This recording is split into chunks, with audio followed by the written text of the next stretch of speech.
Miawe Zonva émission lumière sur ombre. Mianto, minyebe, lumière sur ombre. Me ponan poso bonbon mebe nyawonti agbeto ne jesi yedokwe. No jesi dokuo nyanu ke yo nya ka fla no le ponu poso amedokwe si jejentia. Munyebe anya ponli ke yo teo. Alo anya wetrivi ke onyi alo vodu ke le tadi no wa evo. Veveto enyibe que nous lenti wade no no meke ole no nkere ke o latin zan ne be nu do be agbegbo ya meke mi va mesia me kudo be nu khova toke nous le khova les be do nous outil de travailler au do la zin do de la wodo ade ba che fiensi fiemie lumière sur ombre mais là pour nous poso et dans Vodou danti. Parce que ngwene mi ayeji a magbrombe amejago de kukumukuna gokola. Be agbeto hunela me ago ejina mi ocho tata gata yo amira tin jago mi jago na nyama nyaku nyanya. Be ani gbanga vichi po mafla ne ko kuku de romiata me na mi duna me ke gaduna mi. Les enlenkeke mkuna vogbede wa mi yuebe cheche ene de kukuru miaka ta miata ne bafanya de olo yo lumière sur ombre nyo yona be tata gata yombe novi yombe fufo yombe tata gata yombe togbe yombe papa yonkoko la yona ma nkoko yona ma e ontonyi Boa, egbe mi apomposo edan moyo be dan ba ma chavalo edan huno dansi o kekem le ntila me ku gbongbon me eko lagbe eko inugbe o kekem mewe wo dan konu va ile kota vo me kaka so yovo me muchavalo dan tobe dan enu ale do magrombe nyabe wona ya oji okobele nyi ye vegbe me chami le wedu ejuru na me mado yovo gbe avwa okpobe miabe mu yo okomi le wa vegbe me nto egbe akele do amebedula no ye nyala dejiji na mi adome be nya eva na mede latin ne mi le we latin no akpedo mi anti to audiovisuel me yo la no de gomme le français me a yo vo la jagbagba amema se vegbe o la jagbagba la se do be mi o chan ke mi ve plana nuwa no be a akla courant re o ma akla raba no be a o shiva be nuwa re o la se hindu entia mi chami le ponumpo ya ne o le se mission a ne Georgina wa medo afile pe ke juro fan yo edan nkenyi dan me kentie edan leo edan kewe le hehe ya me ye fikola po dan wan leo ne joku wa de nke la no joro ju o nwe paji ku fun paji de ko la we be la chedo e dan ken le gbon de ko do ni anyi de o vi po munyi le ataji abe munya na evo vo e ken le gbon ya la nyi de la pe de no chan tan munyo wa nyi mu gbon nyu de wa o chan la ten yom la so de pe nam ye o la dam do modo ji alo mi ate wo toro du fe alo re krona lo de america mu no na jume tunadu ti de kam no na zogbe wona veolo e de ku de chana boso lo le apume vo emi de kana na nyu chwa banyaba e dan lo dan so mi okonu Mais bon le blema. Mi avait dit enyo edan gan le beni. Mag blombe kia kata edan yeni edan beni edan ni nu popo kodo enu makpo amlemani dan edan ni sinhena hehea edan gani kukuna hehea edan to ben kwani mavo l'énergie infinie au-delà de l'espace, au-delà du temps, l'irréel et le réel. Et dans Enyikekia, dans Nyamlema, Bamlema, dans Pokpo, Makpo, et dans Esubon. Nkeni dans, et dans Yovo, yon abe énergie. Et dans Nyaya, et dangani esi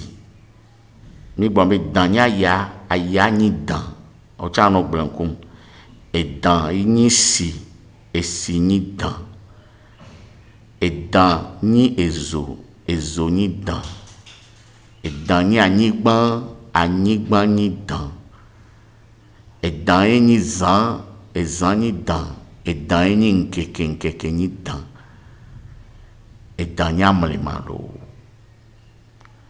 Et dans Yeni Bedidi, Kougbe Madi. Et dans Yagbe, Koudeba Mlemao, dans Yenu Jomaku, et Jo, Kengbe Kekia Jo, et Yewo Kekia, Yegale Kekia, me so Yimavo. Et dans Kougbo Agbe. Et dans Reni Si, Moubren Koko, et dans Yati, atini dan e dan ya chela mame ya majamaji do hungbe dan yi hun ye e dan yi pe le togome va ezojo le melo e dan ye ni sakpata gan ni dan e dan yi lare le gbe me lare le tome e dan yi keklen maklen vo ayido wedo de ka enya meton amandre ni de ka edan mi matenye yovo edan ni achon edan ni ajan edan ni popo machiko edan ni akoe edan ni sika crusalo diamond dan jonu dans Pokpo, Makpo, dans ni sen les lamé, dans Nyagbeono, le verbe créateur. Nyagblombe dans ni l'émission ni de meamoule blombe, kengbo hui miani, et hunkon le mia no ba domea, mini nde oyobe vodriba. Imjibe mayu ebe nkole kotade kpekpe me o bodriba ni si le sidome apula pu bladome e si oni le sime le no ba dome e si gome be dan yo na be bodriba zore bi le togome gbona ye va ona zin la dome na no nonu kaka ova jina be ni vi dani zoto le tome so cleanso so jaja enu ale dolo enu ale dona dans le dona dansio mucha abalumi dani ni so dani gunlo no le dolo a chepo ni dans la cheche magro keke viyo chezan toni che magro keke nyagbe to e dani ni so bolisa e pa mag blombe nous komi yon abe vodua ele afide pepe ye vodou be manifestation ne vodou le agira eteni mami watashi eteni bonbon de pepe e dambe non me be sona mi yon ebe dan e gome ni be nou ebe ni tutu ele nganga nou le to imi mate yue o do be se sen le lame ke be nia et quand que benyi le lamenami et hu que benyi le sang le lamenamia muni nuyo la ting bleku nuyo gbe dodo ku gbe mado gbe didi ku gbe madi benyi et dans la son accord la répété. Donc toute chose est une énergie vivante, consciente et une énergie universelle, inerte. Nous les dolo, et nous les dolo, et nous les dolo. Et dans votre bar, yemia katameni, le mia no ba dome o jimi. Et dans les mini, les djuro mais les hindous au bois, et dans les taux les simi. Tout bon yue ben kobe padma naba, et va trop Vishnu. Yimji be ma yeji o ne no deke do be enyame de obenu sen ne vodu de pepe là agir et dans be non be personne et dans le quota de pepe mais et teni church mi agbombe ke ye mi atogbe Mose la mon ye belado achea ye bati protia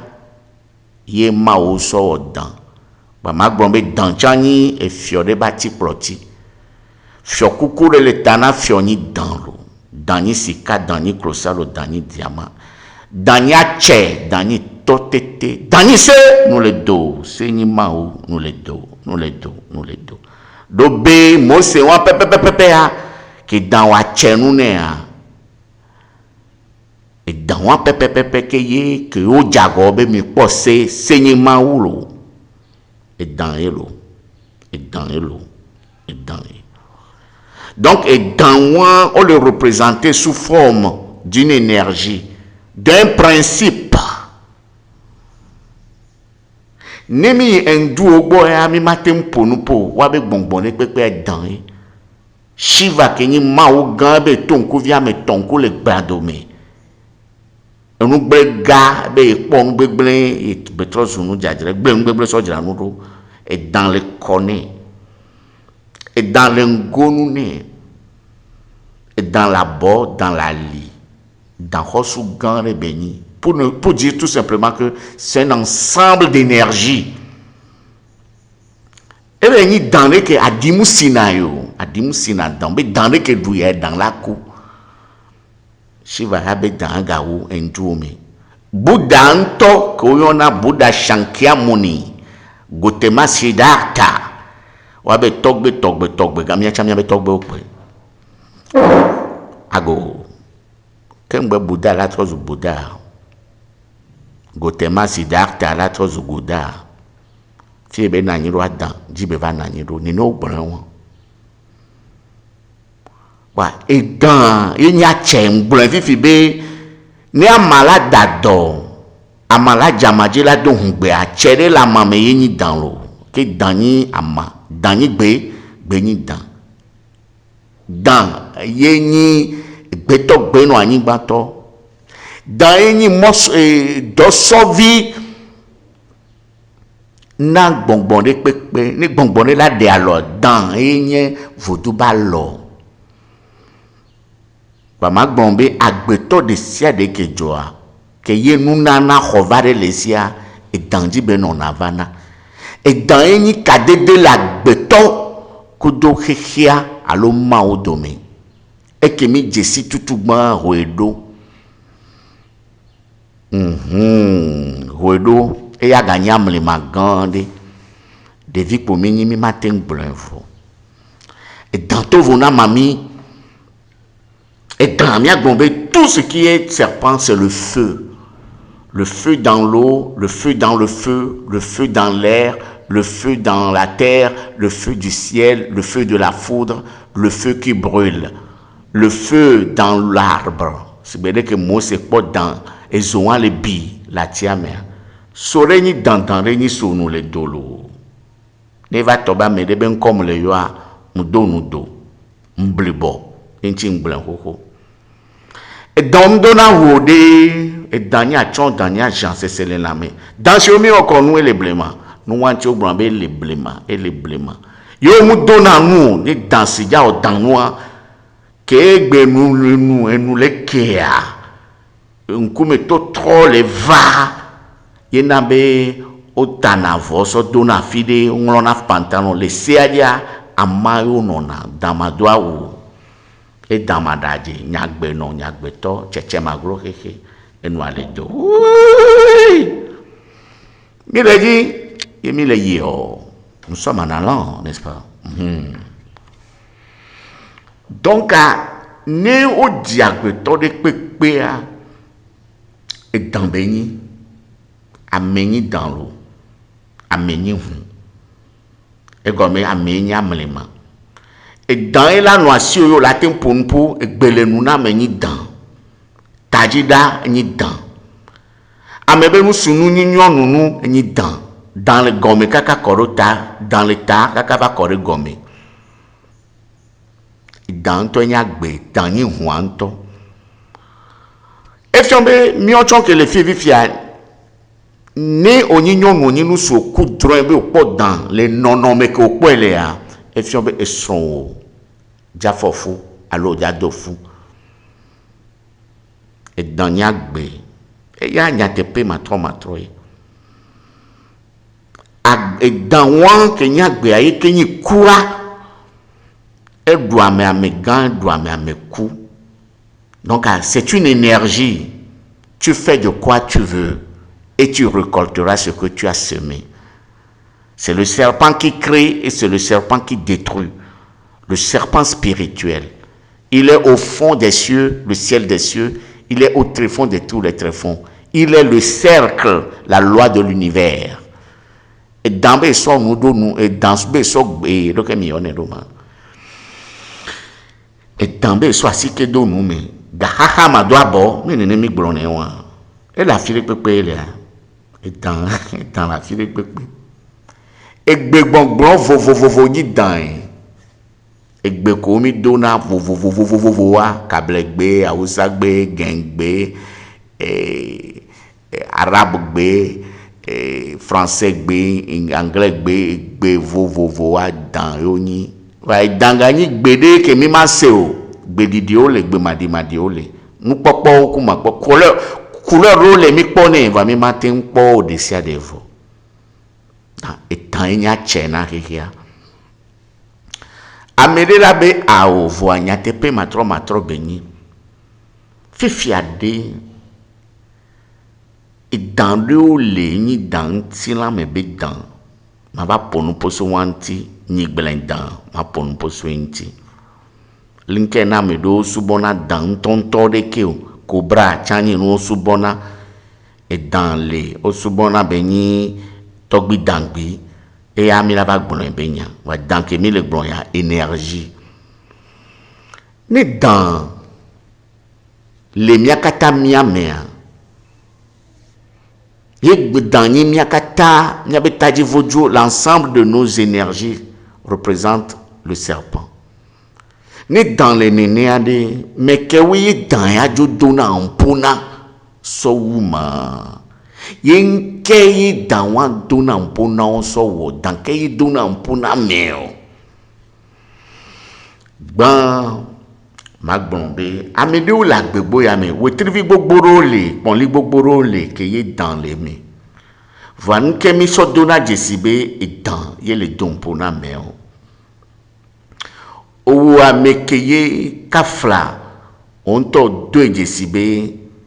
vide a dome venaye vide la trokonu ou ke onto deux jesibe ye jinabe ya wo nyoen bo wo tona mpuna ento ye danaje kafla ye jinabe ya due dokoji be ma wa hasio va hasi a sona epoué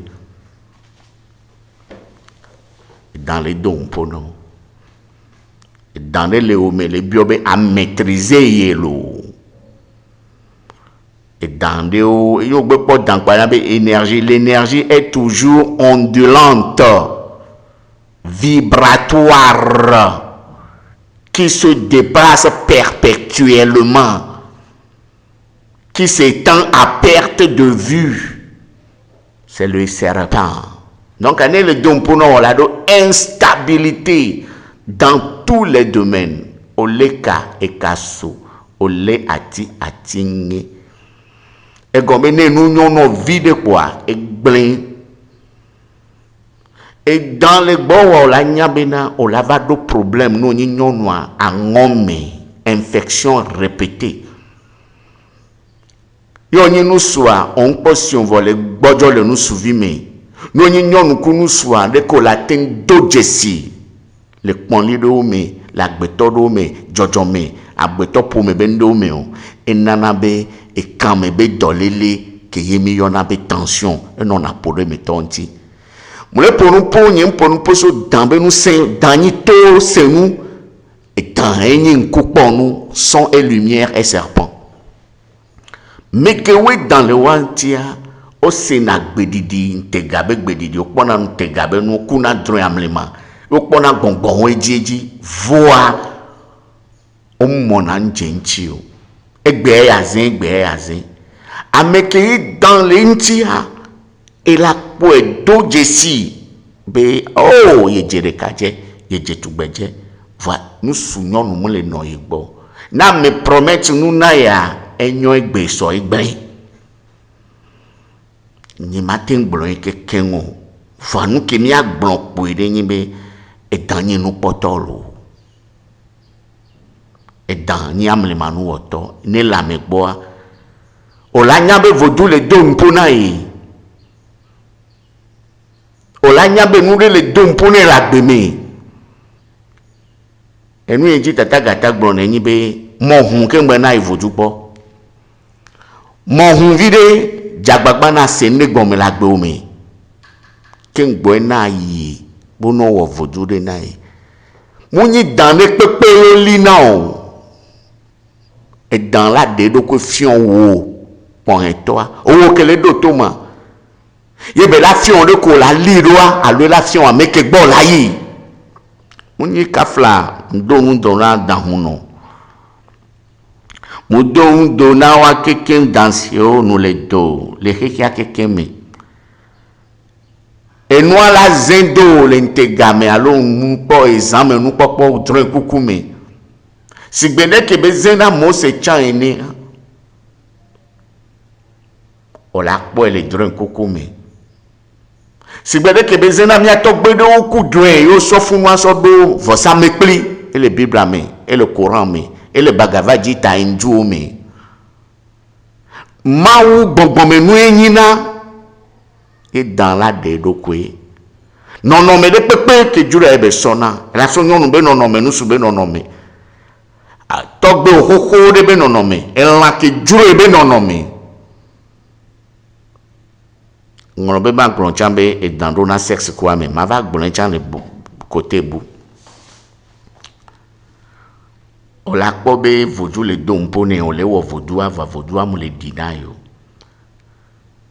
o le kaka so le ati atingi o nyonu a o le divite tre ka konka anye manga tende mo ke tre ka konka akontola ko chon le fia o gava chon le fia o gava chon le fia devi le pepe ko le betoy vom joji ne akengbe o nu soa o de so le cave vio so bon la sio pa la fi pepe vom joji ne akengbe edan voa edan mu ni nu barayo lo ye bete pedo le anyo ale gbegbebe na edan ya cheno kun fai kun enyako blon la veme a cheno yo ni somu dana tu jena ne no agbena bibio jakpata mu tona nu elade ye ladi mu sinelo kun fa kun acheno eyemi yona be ensiswa tin nyagbe no ache ono no wo ke dans le dompo na no bonya ne nya la vemi check zereka no sena o non asejine nene ke edan asisino edan ni joku o la no wo dode ko npla o alovinu dode ko npla vole we edan enana be gado mo wa achomba me o la yin o mdo o gane o vo anku le tani nu popo ma o ye agbeto la lon gbongbon la lon amlema nu la te va gbo vo o matin no do stabilité o edan e wona nu nyue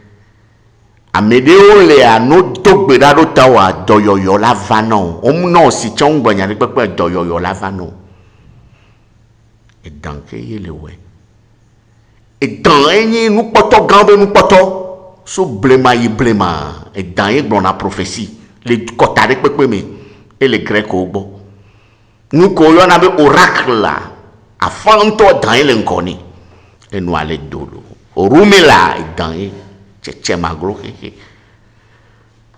bon medo na nanya la ponte gano directement dans ya medo la nya on pra over no jihaz kano let's say ha o la no fiti e gombe vodu la dojo no be vodu do media dans ne sa kwa tanto chenga vacha danji beto na vana danyi mo yo dan rebe danyi mo a bloye e mo mu zona tenele we hana gondo danyi vague de l'océan nous que mi on a ba bolo bombe non na sodia c'est une chose culturelle mais sur le plan spirituel là a bloqué le yobe le sodia quand on a poulet ou be vague be le colle il gbo mi ato gbogbo na be nyonde yin tamunyo okwe nyanyen pe e be le sodia gichika c'est l'érotisme c'est le romantisme hein c'est l'amour et dans les sodi tant tijan et si là il dit là dit apu et dans a bloqué au bon a dans ne gagner mami chan et dans faut une différence aller et dans ne le nenia amedo voyager na medo te dona jonuidi amedo la do a joa voa ele sibo otu woto aputa eni enu akeke mfono dans nya che dans ni bara et dans nya kolo no le yo euro on le yo dollar on le yo livre sterling on le yo yen on le yo CFA on le yo cedi on le yo kobo alo le yo nyente nya gakele keke ya me diara lo ne pepe on ko yo na idani edani wo chikui ne le gbo tu no nyare ko la we pe khoside pepe ya dan le contrôler to be énergie le wasi matin blanke kimu ani dans la messia me donna instabilité et donna don voide nous kenna bele don po yo disa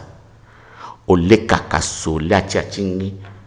o li no ko parfum de pepe doji if ya ma bi on kentia o gbon abo no si parfum ne on kentia parfum odeur lifi odeur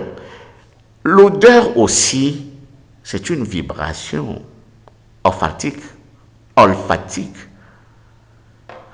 hon ke mi sena en ma fion hon nwede o en wa hon gli o mi anye be na idan ke yelo nu ke gbe le onde me po en wa jesu en wa faye o idan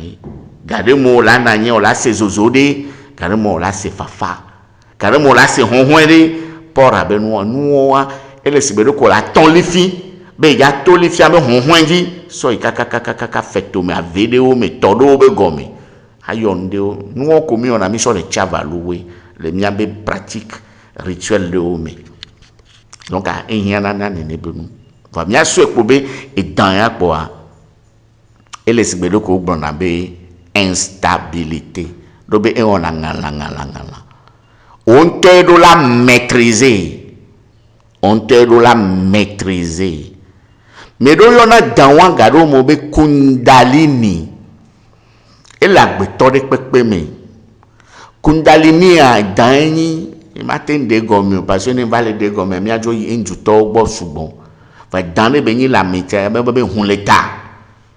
dans ni na hun l'état chavalo hun l'état o ko mi brona et dans benyi donc et l'ouvre tout gbogbo mais tous les chakras sont des sièges des divinités. Ne vale pour un poto chakra on tina me manya be chakra ya vodu ya ne ya gbendo wanu ya jona ne ya gbendo wanu ya jona ma va ye jina mi alo mi la va ye jina mi ano ne jo sigbe nye jo ni metra ni ao nya nye le gbre mi o cho mi la gbre rodam mi la fion mu et dans wan vivia ken gbo hwe be la chena wa o la maîtriser Kengbo la maîtriser en blonné kokokobe muni konu ganre o lawo amo sonne bena nous ke mi na be méditation Inde, Chine, Japon, France pour be jolly mi atogbo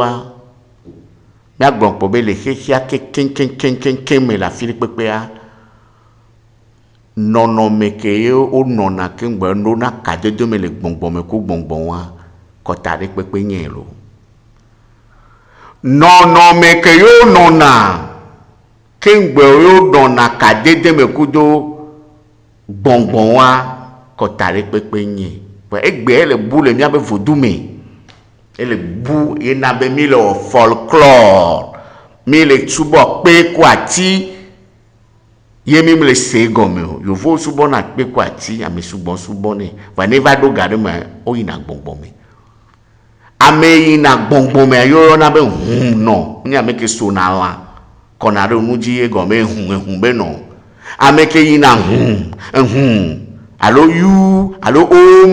o woni le me ma de gomme opo be no la gbegbo ya me no na na yin poa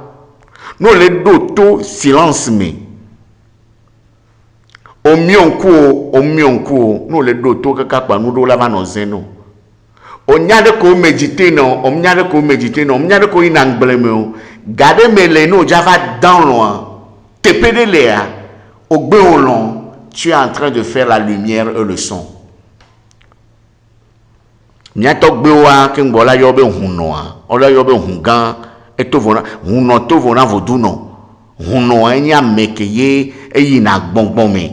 nya mekeye kafla ne legbe be vi domina me ne so ke nya mekeye dojonu opo ezogbe po blaka ne po eyin huno enwa voduno fa mekeye ye doko emia ye be se na gbe na gbongbon Sibenu ke yo fi bebe a dan nya ya aya ni dan e dan ni sisi ni dan ni zozo ni dan nya ni gba ni dan bele zan le nkeke yin to metia le sigbe zo sisi afomakula le ntegamion ko le po nu le tepe de kala fi le pepe e jona e le tepe de kacho la fi le pepe sapata ben ko yi o bele sen sapata o mu le no sapata ben no nu ko le sen on la nya e be no me e nu le dolo ne omte le méditer wa ogbenyi dans les ton pour no podo la ni non ebe hunu agome de no be o la no do gbongbon me na me do gbongbon me e pones be kudrin ponte gama iga e gome mala ze no fli e la mala ponu yo la maîtriser e la fion wa ma ko la so do ya ni ne George ne be ado ya e la gblen ne mu George ne wa okwi me agbongbon me be nya pe le mi asi ye mu hia chambe o la ni kokoko fodu ton me subolo o la teni universalité c'est-à-dire universel o la c'est de pepe gome e fa dans le church pour ga klinglia o la c'est gome no cause commune idea o la c'est gome ne huno ja pour de no be ago click o la nya nke yin yo la c'est un ko eleva au lado gomme c'est une profonde compréhension des choses. Tu deviens le mystique. Donc beaucoup de personnes sont appelées à être mystiques, à atteindre l'épanouissement spirituel, la plénitude. Et c'est ces gens-là personnellement qui ont des problèmes de dents. Parce que lorsque vous ne réveillez pas votre dent, lorsque vous ne savez pas comment méditer, Parce que dans la tradition africaine, il y a cette forme de méditation, non pas pour tuer des animaux, mais pour rentrer en contact avec l'au-delà ou les mondes spirituels. Donc, ils sont véhiculés par le serpent, leur propre énergie, leur kundalini. Donc, comment maîtriser? De quoi la maîtriser, Nenebenudo?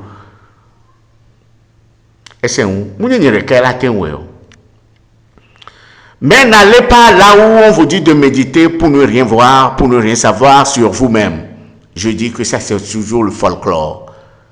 Méditez pour devenir ce que vous devez être. Rentrez en contact pour parler avec vos ancêtres, votre ancestralité, vos énergies personnelles. Qui vous étiez? Qu'est-ce que vous devez faire? La nature est un temple vivant. Parlez avec la nature et non pas croiser les pieds pour des heures, des heures. Pour des heures et des heures. Et pour perdre le temps de sa vie. Autrement dit, cherchez un autre moyen. Et j'en connais des moyens.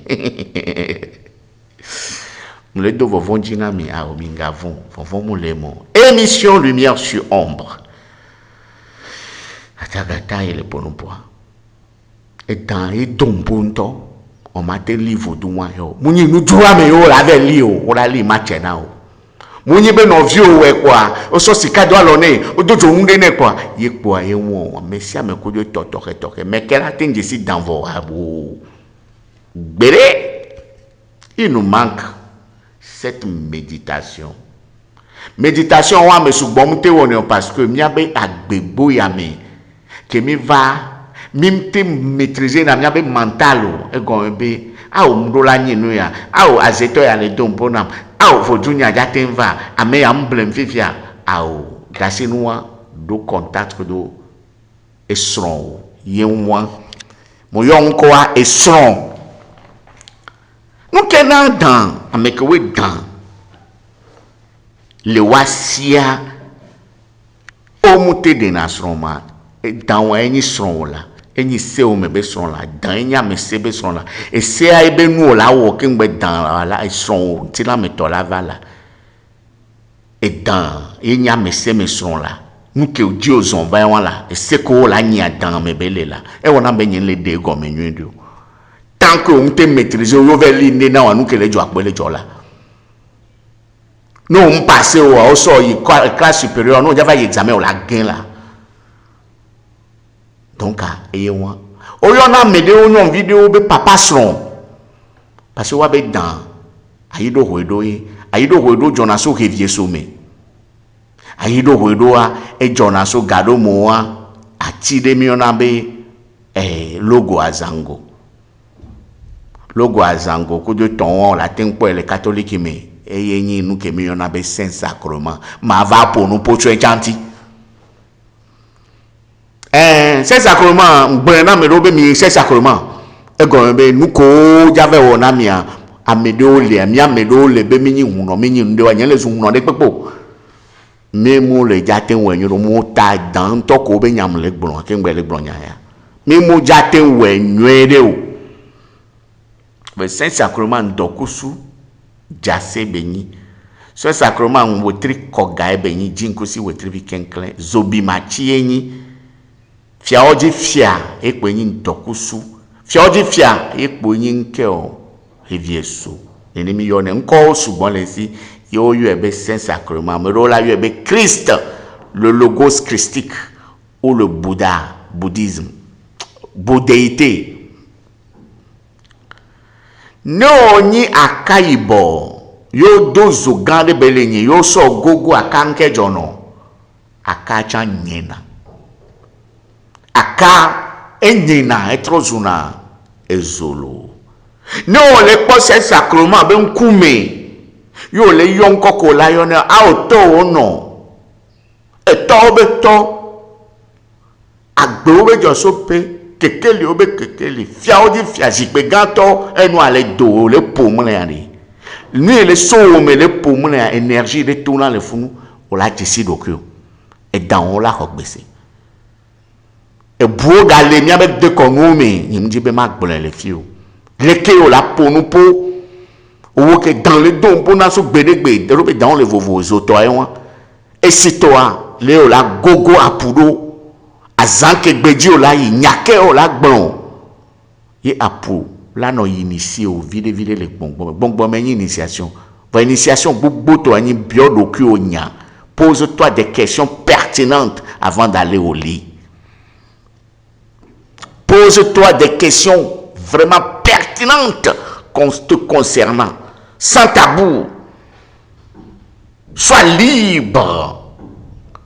Parce qu'à quelque part, nous ne dépendons d'aucune obédience. Nous ne dépendons plus d'aucune dogme ou d'une religion. Non. Je suis face à mon Dieu en tant que âme. Amédéo la tourne fifi beno les you et dans la rogbese ni matin béo Amédéo la tourne bé no nya de popoa voit dès que mi punade o punade a dona no menami emujonyo il faut sendre no ja dia signon no de ade o mai il avait bio to benare a o nya ka obe matona nyon ni mi to huno ya to boko sagbedo nu menamia de mianto mia puta me so gbesanti ele sigbe fion à peu près nya ko gbona ye vodua ko na gbese a e fion onto yi dokume na tropo nya ke yo ja ten blon na taji vodu do amebe taji vodu amebe dan me son yin intimité ultime absolue ye benyina yenti no jibe anyi dan ba mea odola do ataru amemebe nona vola tendo e chanfan nyade o le jime no nkode o le la no yo enwa to manuel mola we no topo nene poleka e kaso o le ati achinge o le po nwonyu ne voa kake enu amutelejo amere gbogbo ga fi fiabe ye nyage no bo matono ro alapa elo me ya nyanya me ke be ya nyada manawa ele yento me bliba ke anyi ngutu no machine atenu me chite po ke me nya gbeto dan mali me nya na dan nya gbe dan nya che on te la guider. L'énergie est une énergie. Il n'y a pas c'est toi qui dois choisir. Je veux positiver ou je veux la négativer. Ça dépend. Positif ou négatif, ça dépend. Je parle de la spiritualité. Je ne parle pas de la religion où on y a la notion du bien, du mal, fais ceci, fais pas cela. Oh, moi je dis mon œil. Parce que toutes ces choses-là. Mais toi, le tournombe, ngano wa hasi wa. Yentoa, ele wa hasi. Et bon ton ni muto alo amedeo ni nto chanfan ba e won keke no se go mo la be an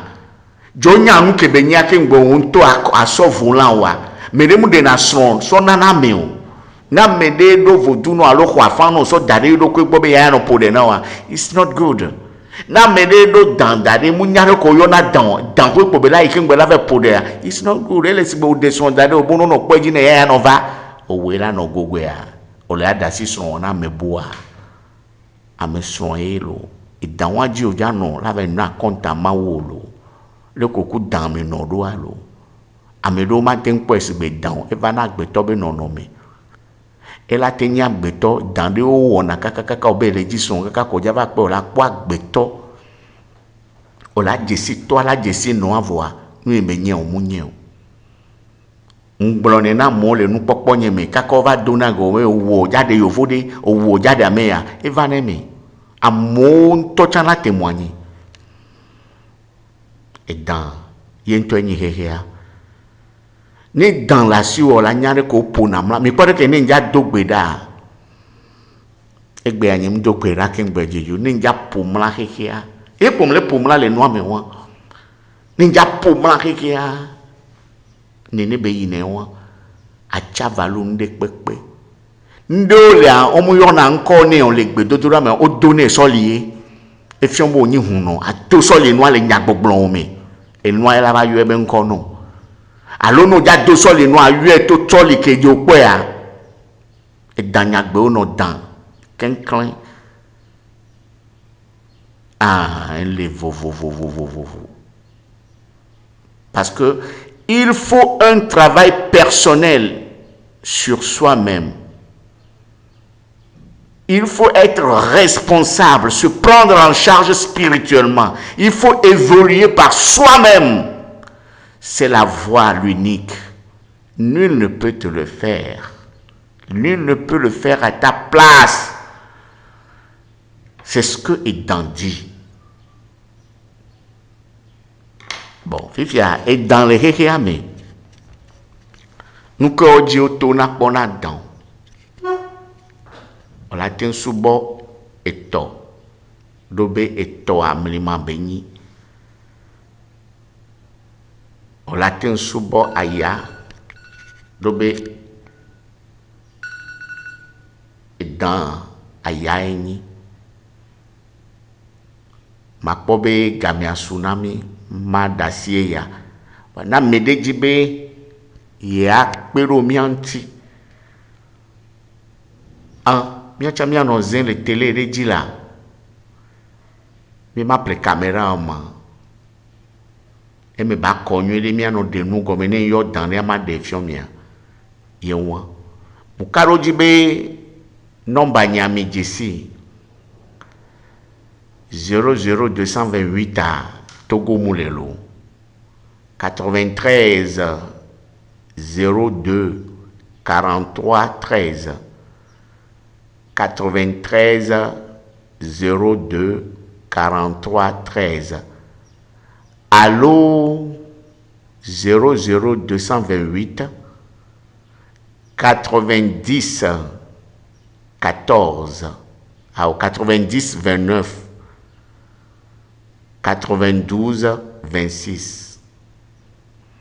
Mais le WhatsApp dit surtout 00228 93 02 43 13 à Nombagnewa. Né au Ségomé, au Dibé Abionde Gomé, et Drene au cou, au me laisser à Gbewa Gomé. Au Dibé Agnande Pou. Alors, il a consulté le docteur au théorie le nombre onди. Que le VVD a mon blombe, mais nous avons les caméras remées. Et nous avons pomi à bangba. Et nous avons ces noms gommés. Domi alors, qui a eu droit à la couleur maintenant. Blikou de kayo dona, et betros una bliti polo. Tomé l'amdonako, et ça va.